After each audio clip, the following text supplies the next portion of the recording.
Click করুন অ্যাপের bell আইকনে আর সাবস্ক্রাইব করুন এবিপি আনন্দ। সব সময় থাকুন খবরে।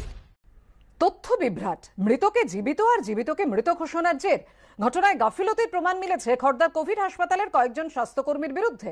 আর সূত্রের খবর, এমনটাই উল্লেখ করা হয়েছে স্বাস্থ্য দপ্তরের প্রাথমিক রিপোর্টে।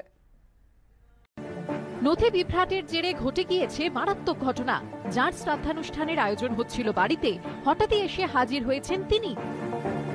মৃত্যু তো দূরের কথা, করোনাকে জয় করে দিব্যি সুস্থ আছেন উত্তর 24 পরগনার বিরাটির বাসিন্দা শিবদাস বন্দ্যোপাধ্যায়। কিন্তু খড়দার কোভিড হাসপাতালের একটা জলজ্যান্ত মানুষকে মৃত ঘোষণা করার দায় কার? সূত্রের খবর, এই ঘটনায় খড়দার কোভিড হাসপাতালের 4-5 জন স্বাস্থ্যকর্মীর বিরুদ্ধেই চূড়ান্ত গাফিলতির কথা বলা হয়েছে স্বাস্থ্য দপ্তরের প্রাথমিক রিপোর্টে। অভিযুক্তদের বিরুদ্ধে কড়া শাস্তিমূলক ব্যবস্থা নেওয়ার সুপারিশ করা হয়েছে। করোনা আক্রান্ত হয়ে একই দিনে খড়দার বলরাম বসু সেবা মন্দির কোভিড হাসপাতালে ভর্তি হয়েছিলেন খড়দার বাসিন্দা মোহিনী মোহন মুখোপাধ্যায় ও বিরাটির বাসিন্দা শিবদাস বন্দ্যোপাধ্যায়।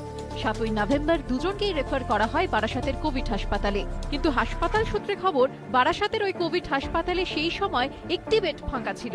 চিকিৎসকদের পরামর্শ মেনে খড়দার হাসপাতাল থেকে মোহিনী মোহন মুখোপাধ্যায়কেই সেখানে পাঠানো হয়। কিন্তু অভিযোগ, তখন তার সঙ্গে চলে যায় অপর করোনা আক্রান্ত রোগী শিবদাস বন্দ্যোপাধ্যায়ের ভর্তি সংক্রান্ত নথি।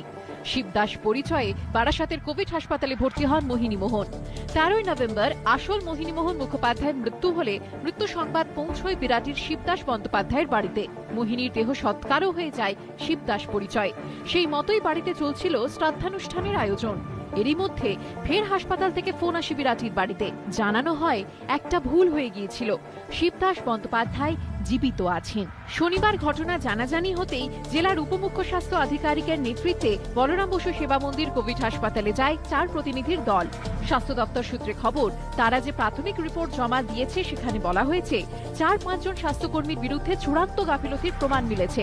তাঁদের বিরুদ্ধে কড়া শাস্তিমূলক ব্যবস্থারও সুপারিশ করা হয়েছে প্রাথমিক রিপোর্টে।